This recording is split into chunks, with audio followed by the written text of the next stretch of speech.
Mr. President, dear William, Your Majesty, Head of States and Governments, Secretary General of Permanent Commission of the African Union, Secretary General of Francophonie, Ministers, Ambassadors, Entrepreneurs, ladies and gentlemen, Asante Sana, Mr. President. And I will switch in French, if you allow me. Le président a tout dit. Et donc, je vais juste rajouter quelques convictions pour qu'ensuite on puisse passer à nos travaux. C'est un nouveau type de sommet, c'est une nouvelle philosophie, et donc nous allons aller au bout de cette philosophie. D'abord, ce sommet a commencé par des rencontres de la jeunesse, des entreprises, de la culture, du sport. Et d'ailleurs, nous allons juste après... with the captains of industry with whom we'll be able to discuss things. But deep down, the conviction that I wanted to share with you is that the agenda that Africa and France need to have, the one that I stand for, must not look backwards, but just look straight ahead. As President Ruto just said, we need to keep our eyes ahead. And what I have been trying to do for 10 years now is to construct a relationship which looks backwards with lucidity, and we've been working with Cameroon, Rwanda, Algeria, and several other nations, and with which looks with bravery at the present, looking at our necessity of culture, looking at co-development and co-investment, and which is built on respect for the fact that Africa has its own agenda. The relations between Africa and France, as we see it, as the way we want to implement, are built on courage, respect, and a will to have a shared agenda. That's what we've been working on for 10 years. We spoke about it yesterday, so I won't go into it now. Why am I so convinced that this is the right way 10 years down the track?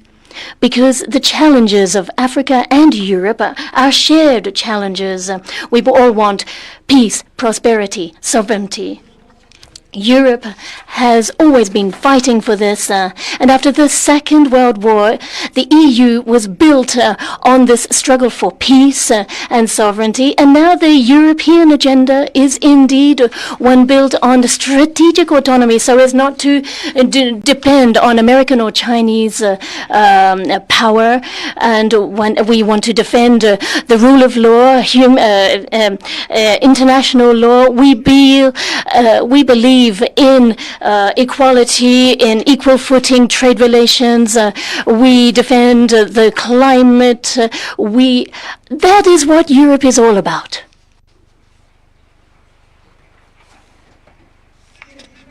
And that is the exact same challenge that Africa has before it. What Africa wants is peace, prosperity, and independence.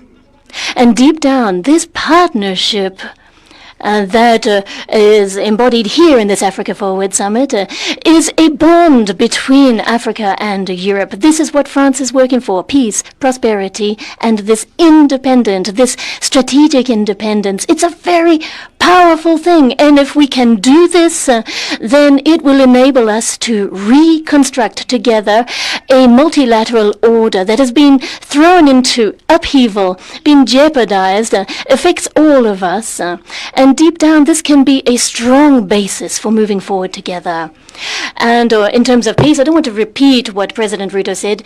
Peace is going to require African unity, and I really firmly believe this. And I'm delighted to see so many of my brothers here, heads of state and government from so many nations who have come to Nairobi. I know that you're all very busy, so I'm very grateful to you for making this, because it really does share this image of a united continent, from Maghreb right down to the Indian Ocean, the south of the continent, Western Africa, Central Africa, and Eastern Africa. Remember, all of these different parts of Africa, given that it is so large, are all part, nonetheless, of one continent with a shared agenda. Which means that if we want to be beside you, it means that we have equal representation, better representation for Africa in international instances such as the UN, the financial institutions, and we want it represented in the Security Council of the UN. As we have also been fighting for for Africa to have a permanent seat at the G20. We've been fighting for this for years, and we've now made it a reality. And we are fighting for an agenda, along with the Secretary General. We've been talking about this for an African UN presence, which will be all the better placed to defend its own peace and security operations, particularly through the UN missions. We hope to see all the wherewithal given to Africa to ensure its own sovereign security. The African continent needs better representation, and Africa has the capacity to build on its strengths.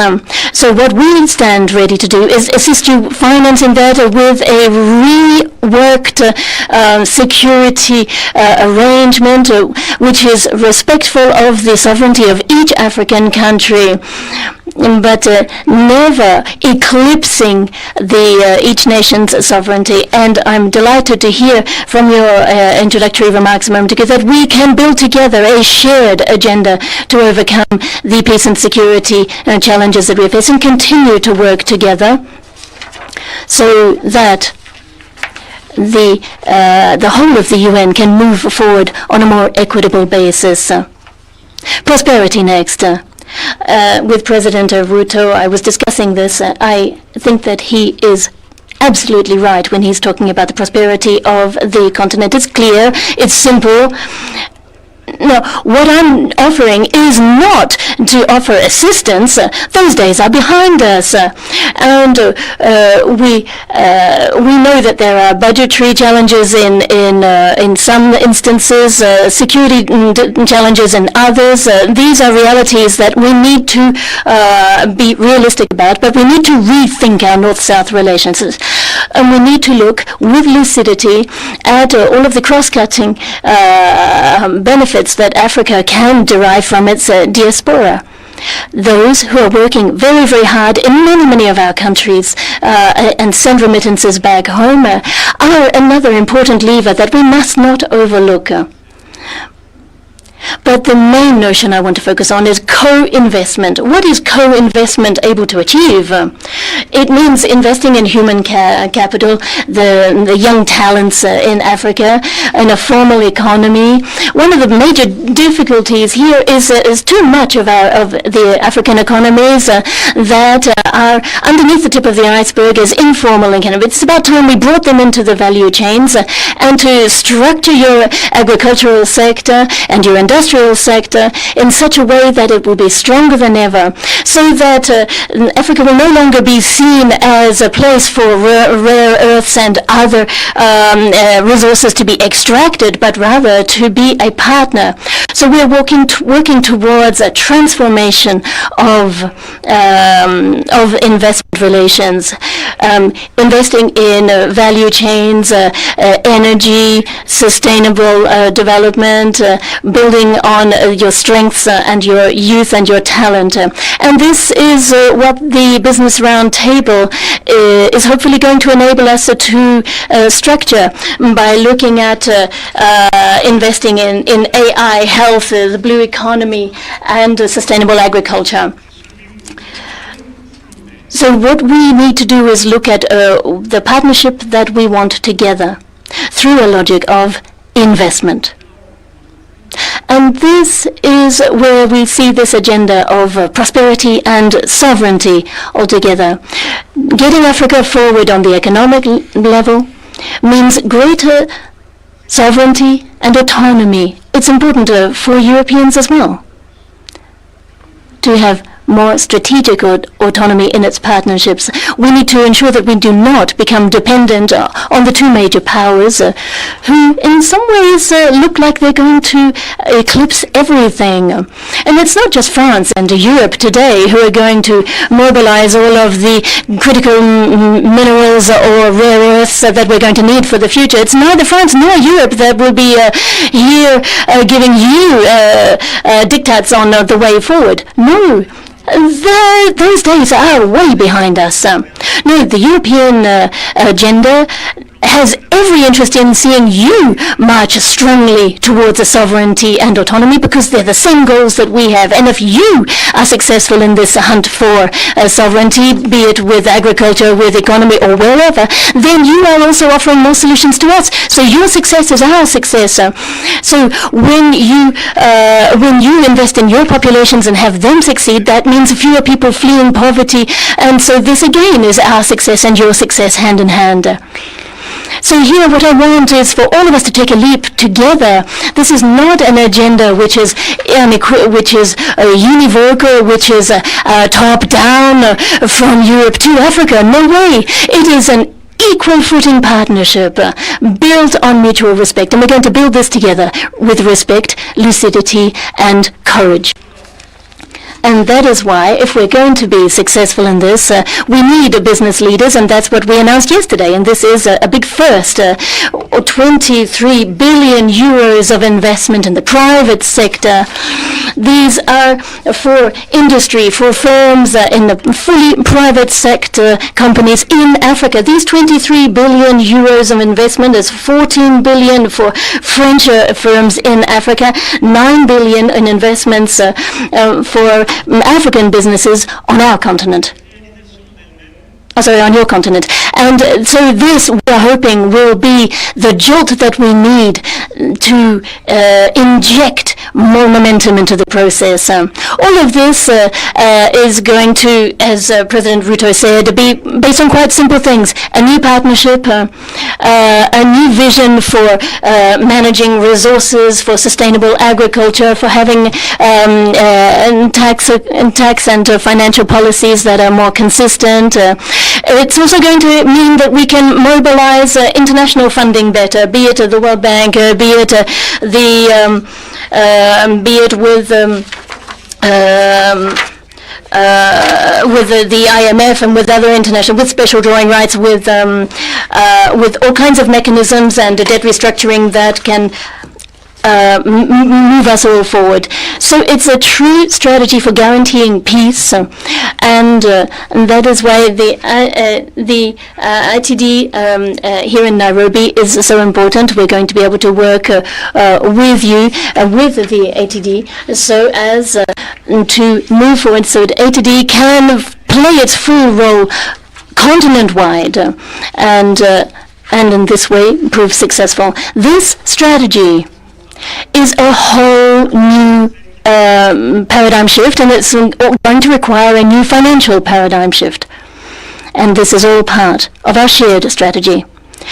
Other than that, I would say President Ruto said what I wanted to say, that I think this summit embodies our new partnership, and I think he said it better than I ever could, so I want to endorse what he said.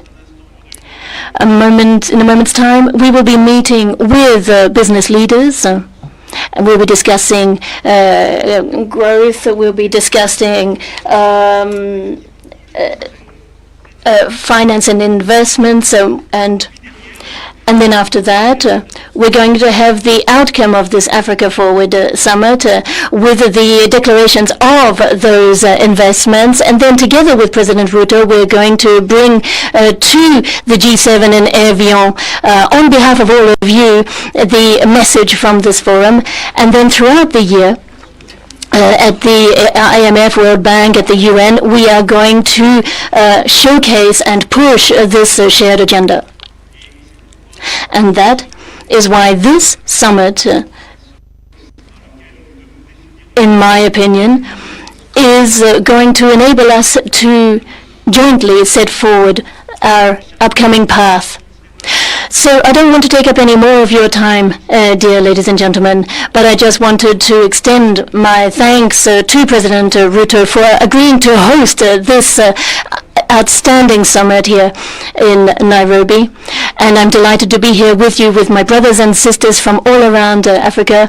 And I'm looking forward to working on all of the input that we can pool, your strengths, your energy, so that we have a new African-French partnership. This agenda for peace and prosperity is something that I truly aspire to. And it's something that, with a lot of respect and humility, that I want to put at the service of this continent, the world's youngest continent. And even last year, we had the strongest rate of growth from around the world. So it's not only the continent of the future, it's already a power and a strength in the world today. And I am proud to be standing at your side and to try humbly to build with you this agenda in which we will be investing heavily. We want to work with you. Long live friendship between Africa and France. Thank you.